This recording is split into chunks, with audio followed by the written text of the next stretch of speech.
ನಮಸ್ಕಾರ ವೀಕ್ಷಕರೇ, ನಾನಿವತ್ತು ಬೆಂಡೆಕಾಯಿ ಹುಳಿ ಹೇಗೆ ಮಾಡೋದಂತ ಹೇಳ್ಕೊಡ್ತಾ ಇದ್ದೀನಿ.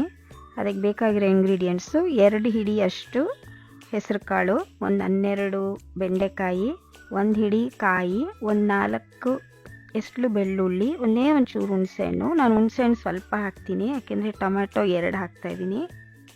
1 ಈರುಳ್ಳಿ, ಆಮೇಲೆ 4 ಸ್ಪೂನು ಬೇಳೆ ಸಾರಿನ ಪುಡಿ.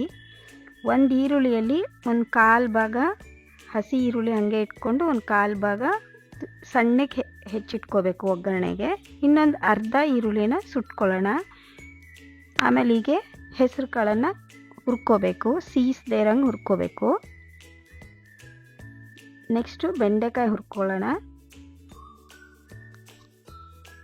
ಇದು ಅಷ್ಟೇ ನೋಡಿ, ಎಷ್ಟು ದಪ್ಪ ಇದೆ ಅಲ್ಲ ಬೆಂಡೆಕಾಯಿ. ಅದು ಸಣ್ಣ ಸುಂಡಬೇಕು, ಅಂದರೆ ಕಪ್ಪು ಬಿಡುತ್ತೆ, ನೆಲ ಎಲ್ಲ ಕಪ್ಪಾಗುತ್ತೆ, ಪಾತ್ರೆ ನೆಲ ಎಲ್ಲ, ಅಲ್ಲಿವರೆಗೂ ಹುರ್ಕೋಬೇಕು. ಅಷ್ಟರಲ್ಲಿ ನಾವು ಖಾರ ರುಬ್ಕೊಂಬರೋಣ. ಖಾರ ನುಣ್ಣಗೆ ಫೈನ್ ಪೇಸ್ಟ್ ಆದಮೇಲೆ ಟೊಮೆಟೊ ಹಾಕಬೇಕು, ಮೊದಲೇ ಟೊಮೆಟೊ ಹಾಕಿ ರುಬ್ಬಾರ್ದು.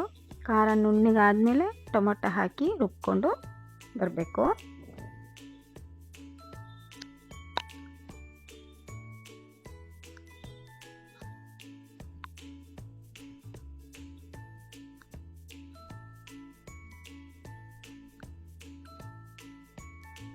ನೋಡಿ, ಇದು ಬೆಂಡೆಕಾಯಿ ಎಲ್ಲ ಪಾತ್ರೆ ತಳ ಎಲ್ಲ ಕಪ್ಪಾಗಿದೆ, ಅಂದರೆ ಬೆಂಡೆಕಾಯಿ ಎಲ್ಲ ಒಗುಚೆಲ್ಲ ಬಿಟ್ಟಿದೆ.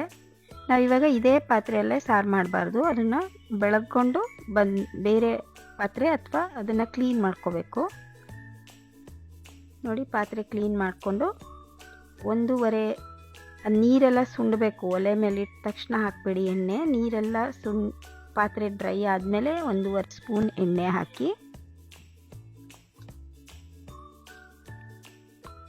ಒಗ್ಗರಣೆಗೆ ಇಟ್ಕೊಂಡಿದ್ವಲ್ಲ, ಒಂದು 1/4 ಭಾಗದ ಈರುಳ್ಳಿನೂ ಅಷ್ಟೇ ಒಂದು ಚಿಕ್ಕ ಮೀಡಿಯಮ್ ಸೈಜ್ ಈರುಳ್ಳಿಯಲ್ಲಿ 3 ಕಟ್ ಮಾಡ್ಕೋಬೇಕು. ಜಾಸ್ತಿ ಈರುಳ್ಳಿನೂ ಹಾಕಬಾರ್ದು. ಈಗ ಚೆನ್ನಾಗಿ ಕೆಂಪಗೆ ಫ್ರೈ ಮಾಡಿಕೊಂಡು ಬೆಂಡೆಕಾಯಿನೂ ಅಷ್ಟೇ ಚೆನ್ನಾಗಿ ಮತ್ತೆ ಎಣ್ಣೆಯಲ್ಲಿ ಫ್ರೈ ಮಾಡಬೇಕು. ಇದು ಅಷ್ಟೇ ಒಂದು 5 ನಿಮಿಷ ಫ್ರೈ ಮಾಡ್ಕೋಬೇಕಾಗತ್ತೆ. ನಾವು ಎಷ್ಟು ಸ್ಲೋ ಫ್ಲೇಮಲ್ಲಿ ಎಷ್ಟು ಹೊತ್ತು ಬೆಂಡೆಕಾಯಿನ ನಾವು ಉರಿತೀವೋ ಅಷ್ಟು ಸಾರು ರುಚಿ ಇರುತ್ತೆ.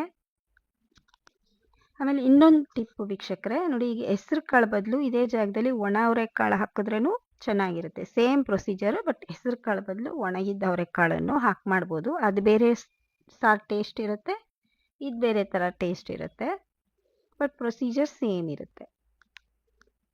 ನೋಡಿ, ಇವಾಗ ಖಾರ ಹಾಕಿ 1-2 ಕುದಿ ಹೀಗೆ ಗಟ್ಟಿಯಾಗಿ ಹುರ್ಕೊಳ್ಳೋಣ. ಆಮೇಲೆ ಅದಕ್ಕೆ ಅಳತೆ ಎಷ್ಟು ಬೇಕೋ ಅಷ್ಟು ನೀರು ಹಾಕ್ಕೊಳ್ಳೋಣ. ಇದು ಕನ್ಸಿಸ್ಟೆನ್ಸಿ ಸಾರು ಎಷ್ಟಿರಬೇಕೋ ಅದಕ್ಕಿಂತ, ಯಾಕೆಂದರೆ ಕಾಳು ಬೇಯೋದು ಸ್ವಲ್ಪ ಲೇಟ್ ಆಗುತ್ತೆ. ಹೆಸರು ಕಾಳಿಗಿಂತ ಅವರೆಕಾಳು ಇನ್ನೂ ಲೇಟ್ ಆಗುತ್ತೆ. ಸ್ವಲ್ಪ ನೀರನ್ನು ಅವಾಗವಾಗ ಸುಂಡಿದಾಗ ಕಾಳು ಬಾಯಿಗೆ ಹಾಕಿ ನೋಡಿ ಅದು ಬೆಂದಿದೆ ಅಂದರೆ ನೀರು ಸ್ಟಾಪ್ ಮಾಡಿ, ಇಲ್ಲಾಂದರೆ ನೀರು ಹಾಕ್ಕೊತಾ ಇರಿ. ಸ್ವಲ್ಪನೇ ಹಾಕಿ. 1 ಸ್ಪೂನಷ್ಟು ಉಪ್ಪು. ಕಾಳು ಬೆಂದ ಮೇಲೆ ಉಪ್ಪು ಹಾಕಬೇಕು, ಬೇಯಕ್ಕೆ ಮುಂಚೆ ಉಪ್ಪು ಹಾಕಬಾರ್ದು.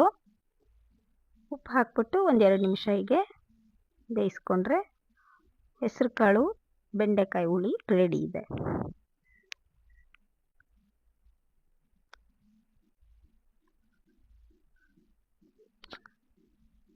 ನೋಡಿ, ಎಲ್ಲ ಚೆನ್ನಾಗಿ ಬೆಂದಿದೆ, ಸಾರು ರೆಡಿ ಇದೆ. Thank you for watching.